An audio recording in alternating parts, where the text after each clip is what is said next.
Hi guys, welcome back to my YouTube channel CA learners. तो आज की video है सारे ही सीए इंटर के स्टूडेंट्स के लिए जिनकी भी एग्जाम मई में आने वाली है। तो अभी है ना, बहुत ज़्यादा कश्मकश वाली सिचुएशन होती है कि क्या करे क्या ना करे, बहुत ज़्यादा ब्लैंक आउट हो जाते हैं। एक एग्जाम का प्रेशर अलग रहता है, बहुत सारी टेंशंस अपनी अपनी जगह रहती है। तो साला ये दुख का खत्म नहीं होता बे। तो एक रियल सिचुएशन तो यही होती है कि बहुत कम लोग ऐसे होते हैं जो कि साल भर पढ़ाई करते हैं। मैं खुद उसमें क्यों कि मैं कितना भी सोच लूँ कि मैं पूरे साल पढ़ाई करूंगी, पर नहीं होती है। लास्ट के वो 1 या 2 महीने में ही पढ़ाई होती है। तो हमारे लिए अब क्या ज़रूरी है कि हम एटलीस्ट 1 या 2 महीने में इतनी अच्छी स्ट्रेटेजी रखें कि हम पूरे साल भर को कंपनसेट कर सकें। ठीक है, तो अब मैं आपको ये कमिट कर रही हूँ अपनी साइड से कि मैं आपको वो स्ट्रेटेजी दूंगी। रामबाण स्ट्रेटेजी का मतलब मैंने सिर्फ यूं ही नहीं बोली है कि रामबाण है तो मतलब बस नाम रख दिया, नहीं।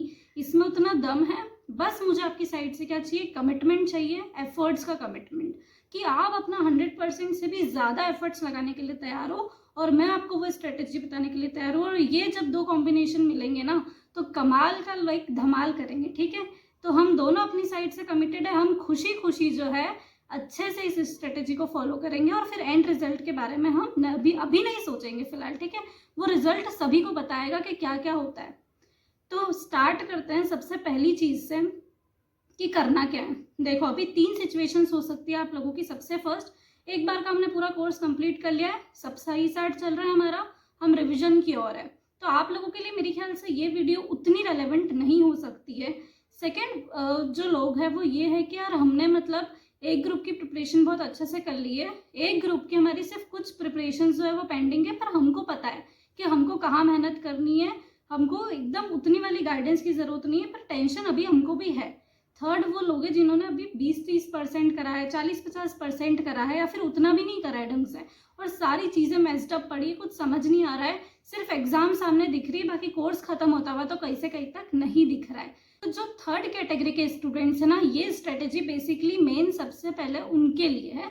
बाकी तीनों कैटेगरी के स्टूडेंट्स अगर चाहे तो इससे बेनिफिट ले सकते हैं और अपना एक बेसिक आइडिया जो है वो इससे डेवलप करके आप अपना प्लान इम्प्लीमेंट कर सकते हो। ठीक है, पर अभी मेनली हमको क्या करना है, अगर आप इधर उधर आपको बहुत कंफ्यूजन हो रहा है, एक ग्रुप पर आपने इतना अच्छे से फोकस अभी तक नहीं करा है ना, तो एक ग्रुप पकड़ लो अभी, कोई सा भी जिसका आपने ज़्यादा पोर्शन कर रखा है ना, उस ग्रुप को सिलेक्ट कर लो और अभी अपना मेन फोकस जो रहेगा ना उसी पर रहेगा।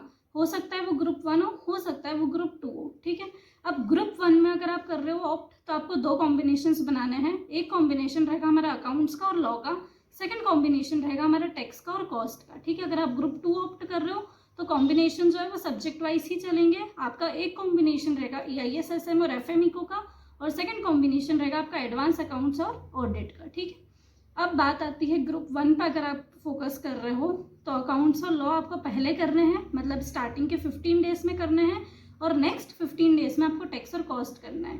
ग्रुप 2 अगर आप ऑप्ट कर रहे हो तो आपको स्टार्टिंग के 15 डेज में एडवांस अकाउंट्स और ऑडिट करना है, और बाद में आपको FMECO और EIS-SM करना है। अगर आप बोलो कि इन सब के पीछे क्या लॉजिक्स है, तो बहुत सारे लॉजिक्स, अगर मैं उसको भी समझाना चाहूँगी वीडियो बहुत लंबी हो जाएगी, इसीलिए अभी आप मेरे ऊपर विश्वास कर लो और इसी सेम पैटर्न में उसको फॉलो करो। ठीक है, अब आपको क्या करना है, एक बार का अपना कोर्स 15 डेज के मैंने स्लॉट बांट दिए।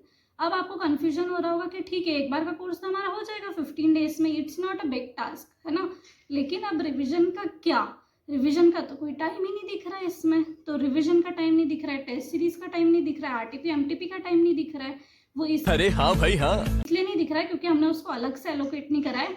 हम उसको इस 15 डेज के अंदर एलोकेट करने वाले हैं। ठीक है, कैसे क्या एलोकेट होगा वो मैं आपको बताती हूँ, पर उससे पहले मैं आपको ये सजेस्ट करूंगी कि अगर आपका अभी तक कोई प्लान नहीं है कि आप टेस्ट सीरीज वगैरह नहीं देना चाहते हो, तो आप बिल्कुल गलत डायरेक्शन में जा रहे हो, क्योंकि एटलीस्ट हमको 1 या 2 टेस्ट सीरीज तो ज़रूर देनी चाहिए। उससे क्या होता है, हमको एग्जाम का आइडिया लग जाता है। बहुत सारे बच्चे सब कुछ पढ़ कर जाते हैं पर उन्हें समझ नहीं आता पेपर में प्रेजेंट कैसे करना है, किस क्वेश्चन को कैसे अप्लाई करना है।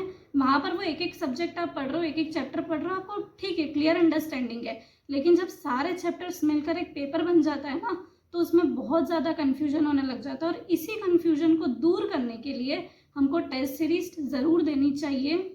अब कंफ्यूजन ये आता है कि टेस्ट सीरीज दे पर कौन सी दे, क्योंकि मार्केट में बहुत सारी टेस्ट सीरीज है। तो मेरे हिसाब से आपको चार्टर्ड स्टडीज़ की टेस्ट सीरीज देनी चाहिए। इसकी सबसे अच्छी बात यह है कि अभी ये 1 अप्रैल से ही इसका जो है वो आप एनरोल कर सकते हो। 8 अप्रैल इसकी लास्ट डेट रहेगी और क्या होता है कि इन्होंने पहले भी अपनी टेस्ट सीरीज कंडक्ट करवाई है और बहुत अच्छा पासिंग परसेंटेज इनका रहा है पहले भी। आप क्या कर सकते हो, जैसे आप एनरोल करोगे आप मेरा कोड यूज़ कर लेना उसमें CA लर्नर्स का, तो उससे आपको 50% डिस्काउंट मिल जाएगा। अगर आप एक ग्रुप के लिए टेस्ट सीरीज लेते हो तो आपको वो नेट 1200 की पड़ेगी। अगर आप दोनों ग्रुप्स की लेते हो तो आपको 2000 रुपीज़ की पड़ जाएगी। लेकिन अगर आप मेरा कोड यूज़ करोगे तो आपको ये प्राइस मिलेगा, वरना 50% लेस नहीं हो पाएंगे। ठीक है, इसमें हर सब्जेक्ट के लिए 3-3 जो है ईच सब्जेक्ट के टेस्ट पेपर्स होंगे, फुल कोर्स के रहेंगे जो कि, और इनका जो एग्जाम लेवल का जो डिफिकल्टी रहती है, हमारी ICI लेवल की जो डिफिकल्टी रहती है, वो सेम डिफिकल्टी लेवल के साथ ये पेपर बनाते हैं और उसी सेम तरीके से पेपर को चेक किया जाता है जिस तरह से एग्जाम में किया जाएगा। अब आपके एंड पे एक क्वेश्चन आ रहा होगा कि यार आपने तो बोल दिया कि 15 डेज में कर लेना, पर कैसे करना है, हमको बहुत ज़्यादा कन्फ्यूजन हो रहा है क्योंकि RTP भी करनी है, टेस्ट सीरीज भी करनी है, वो सब्जेक्ट्स भी करने हैं जो कि हमने शायद एक भी बार देखे भी नहीं है अभी। तो कैसे क्या होगा, तो देखो मैं आपको एक रफ आइडिया दे देती हूँ, एक रफ प्लान बता देती हूँ, फिर आप अपने हिसाब से थोड़ा बहुत उसको ऊपर नीचे कर सकते हो। ऑफकोर्स जो भी डे के स्टार्टिंग के 5 आवर्स रहते हैं ना, अब आपकी सीटिंग चाहे जो भी हो, अगर आप 2 आवर्स बैठ रहे हो सीटिंग में 3 आवर्स, पर जैसे भी हो आपके स्टार्टिंग के जो 5 आवर्स है ना, जब आपको थ्योरी सब्जेक्ट लेना है, और डे एंड के जो 5 आवर्स जो रहते हैं उस पर आपको क्या करना है, कोई सा भी प्रैक्टिकल सब्जेक्ट लेना है। क्यों करना है ये चीज़, क्योंकि प्रैक्टिकल सब्जेक्ट पर जब आप जाओगे, मतलब स्टार्टिंग के 5 आवर्स बहुत एनर्जेटिक रहते हैं, डे एंड होते होते हम थोड़ा एग्जॉस्ट हो जाते हैं, तब आप प्रैक्टिकल सब्जेक्ट बैठ के भी आराम से कर सकते हो। थ्योरी में मेरे हिसाब से थोड़ी सी एनर्जी आपको ज़्यादा लगती है, तो इसीलिए ये वाला प्लान मैं सजेस्ट करूँगी कि ये आप करना, और उसके बाद 2 घंटे तो आपके रिविजन के है ही से अलग। ठीक है, अब आपको एक क्या ओवरव्यू लेते हुए चलना है कि आप जो भी छोटे चैप्टर्स रहेंगे ना, उसमें आपको ये करना है कि आप 5 आवर्स में एटलीस्ट 2 छोटे चैप्टर्स कैसे भी कर सकते हो। 2-2.5 घंटे मेरे ख्याल से बहुत होते हैं एक छोटे से चैप्टर के लिए। कोई मीडियम चैप्टर है तो आपका ये होना चाहिए एम कि यार हम 4 to 5 आवर्स में एटलीस्ट उसको कर पाए, मतलब एक दिन में हम कोई मीडियम चैप्टर एक कर सके। कोई बड़ा सा चैप्टर आ गया है तो 1.5 या 2 दिन हमारा टारगेट होना चाहिए, जिसके हिसाब से अगर मैं देखूं तो एक सब्जेक्ट आसानी से 15 दिन में खत्म हो सकता है। बात रही कि हमको तो साथ में RTP भी करनी, तो RTP में एक चैप्टर के 2 या 3 क्वेश्चंस होते हैं, तो इतने तो आपको पता भी नहीं चलेगा कि कब हो जाएंगे। ठीक है, टेस्ट सीरीज के लिए आप अलग से टाइम निकाल सकते हो 2-3 घंटे, क्योंकि वो भी बहुत ज़्यादा मैंडेटरी है। ठीक है, तो उसके अलावा भी अगर हम देखें तो आराम से एक चैप्टर 15 दिन के अंदर खत्म हो सकता है, चाहे वो थ्योरी हो या प्रैक्टिकल हो, दोनों के लिए सेम चीज़ चलती है। हाय हाय इतना सुकून। अब बात आती है कि रिवीजन का क्या, तो रिवीजन के लिए मैं आपको एक बहुत अच्छी स्ट्रेटेजी बताती हूँ जो मैंने पर्सनली खुद फॉलो करी थी। देखो मेरा इतना कम टाइम था ना कि मैं अलग से टाइम नहीं निकाल सकती थी। अगर मैं आपको अभी बोलूँगी कि महीने भर में से 20 दिन आप एक बार का कर लो और 10 दिन में फिर आप एक बार का रिवीजन कर लेना, तो प्रैक्टिकली वो पॉसिबल नहीं है। 10 दिन में ना कोई रिवीजन हो रहा है और ना 20 दिन में कोई कोर्स कंप्लीट हो रहा है। ठीक है, तो इससे अच्छा हम क्या कर सकते हैं कि हम अपने पूरे दिन में 12 घंटे पढ़ रहे हैं, तो आपको अपना एक रेशियो सेट करना है। जैसे मेरा रेशियो ऑलमोस्ट होता था कि मैं 10 घंटे कुछ नया कर रही हूँ और मैं 2 घंटे जो मैंने उन 10 घंटों में कुछ नया करा है वो 2 घंटे में अपना रिवाइज करने में लगाती थी। इसके क्योंकि 20 दिन इसके लिए, 10 दिन इसके लिए, तो जो 20 दिन में पढ़ा होता है ना वो 10 दिन में उतना याद नहीं आता है, वो एक टेंशन और प्रेशर क्रिएट करता है। और जब आप ये एक ही दिन में अपने घंटे डिवाइड करने वाली स्ट्रेटेजी फॉलो करोगे ना, तो अपने पूरे दिन में जो पढ़ा है आपको डेफिनेटली वो 2 घंटे में पूरा रिवाइज हो जाएगा, और आपको उतना अच्छा कॉन्फिडेंस आ जाएगा ना उस चीज़ पर कि आप उस चीज़ को लाइफ टाइम नहीं भूलोगे। तो राम निकला रे, देव मानुस निकला रे।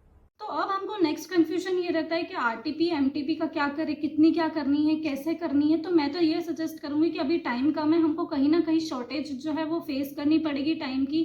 तो हमको क्या करना है, मिनिमम चीज़ें देखनी जो कि एसेंशियल है। मैंने अपनी सिर्फ क्या करा था, मैंने अपने अटेम्प्ट की RTP करी थी, क्योंकि उससे ज़्यादा हमारे पास टाइम नहीं रहता है। आप टेस्ट सीरीज दे रहे हो, आप रिवीजन कर रहे हो, आप एक बार का कोर्स आपका कंप्लीट नहीं हुआ, तो आपको कहीं ना कहीं बचत करनी पड़ेगी टाइम की। ठीक है, तो आप सिर्फ अपने अटेम्प्ट के भी RTP कर लीजिए, और वो भी कैसे करोगे, जब कोई चैप्टर कर रहे हो ना तो साथ में RTP लेकर बैठो और उसको साथों साथ करते जाओ, तो आपको पता भी नहीं पड़ेगा और आपकी RTP फटाफट हो जाएगी। ठीक है, नेक्स्ट बात आती है कि आपको कितने घंटे पढ़ना चाहिए।